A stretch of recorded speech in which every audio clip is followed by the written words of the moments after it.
I could be a hybrid species, here's what I would be. A creature who's one half hyena and one half me.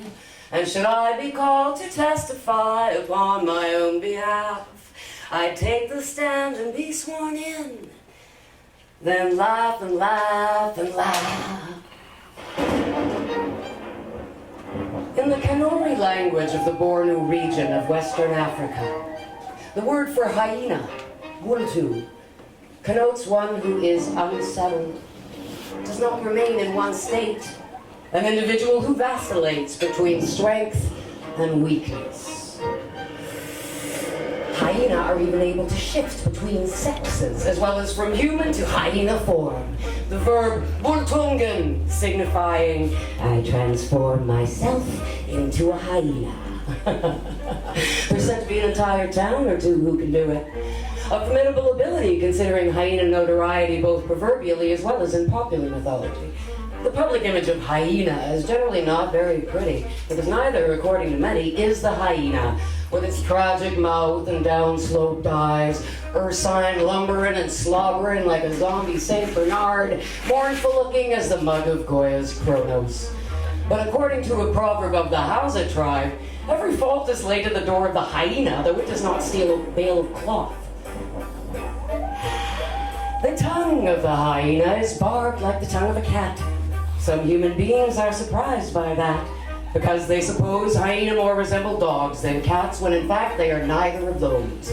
Most closely related to meerkats and mongoose, hyena constitute their very own family. Hyenidae, order Carnivora, genus and species Crocuta, named after a mythical wolf dog with supernaturally powerful teeth and instantaneous digestion, which lured dogs and men to their doom, assuming a human voice and calling them by name, feigning the identity of a loved one in distress just beyond that clump of shrubbery.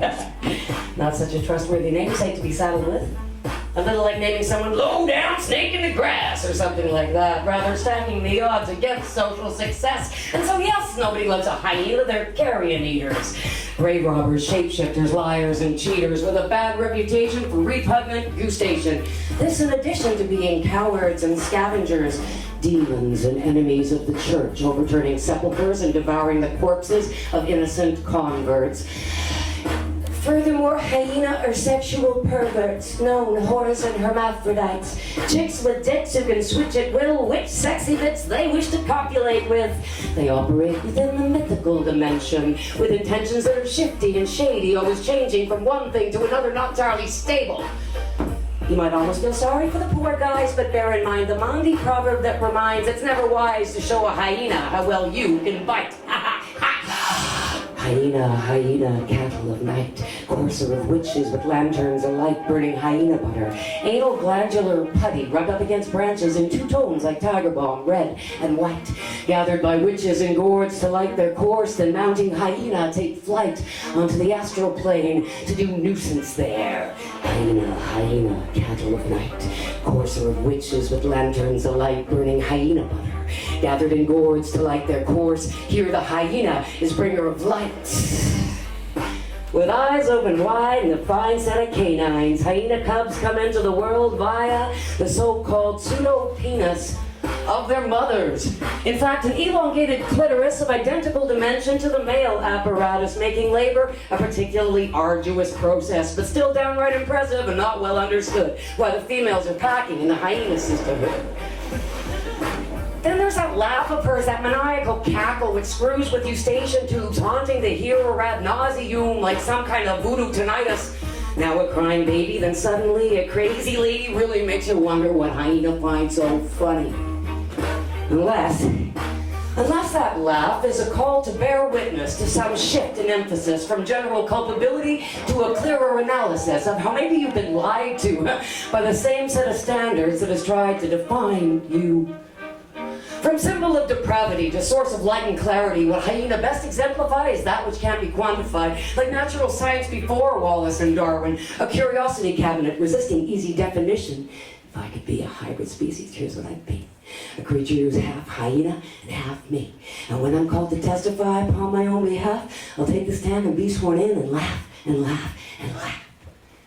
Meanwhile, the profile emerges of hyena as scavenger, despite that they're equally talented hunters. Indeed, it may be lions do the lion's share of scavenging, if we tally who steals who's killed most frequently. But lions have a better public image, shall we say. And so, as explained in a proverb of Swahili, the leavings of the lion are welcome to the hyena. So the truth is, hyena are just better eaters. Seriously, they're marvels of digestive efficiency. Hyena feces is as white as chalk and dry as rye Vita. I seen it. You could probably draw a hopscotch on the sidewalk with that shit. Enzymes in their digestive tracts can extract blood from a stone with tooth and jaw designed to grind bone, not a narrow like a marrow left unscoured. Nothing going to waste. Kind of brings back happy memories of your anarchist squatter days in East Vancouver in the late 80s.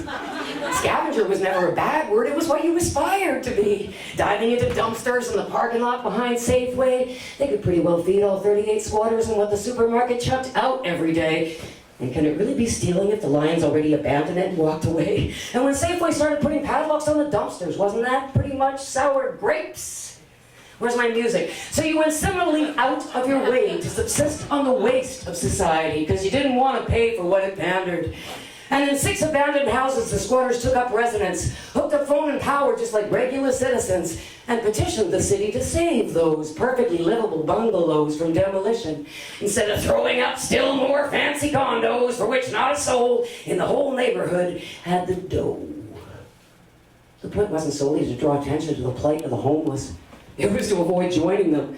But when Great Aunt Enid saw squatters on the evening news, she refused to accept that any relation of hers could fall in with people like those, long hairs, political radicals, unwed mothers. Couldn't they settle into proper jobs instead of cluttering up the steps of City Hall? And Enid had worked as an office clerk her entire life, and it never hurt her any. But you do have a job, you tell Great Aunt Enid, and this is aside from rescuing perfectly edible fruits and vegetables from landfills. You also work in the stainless steel steaming industrial kitchen of a fancy hotel downtown, where they chucked out enough food every night to feed a crowd. Food which no employee was even allowed to salvage, at least not officially, which is why some rules are not meant to be paid attention to. And you arrange to be the one who takes out the trash at the end of the night, dash to a phone booth, and call up a certain United Church on the downtown east side.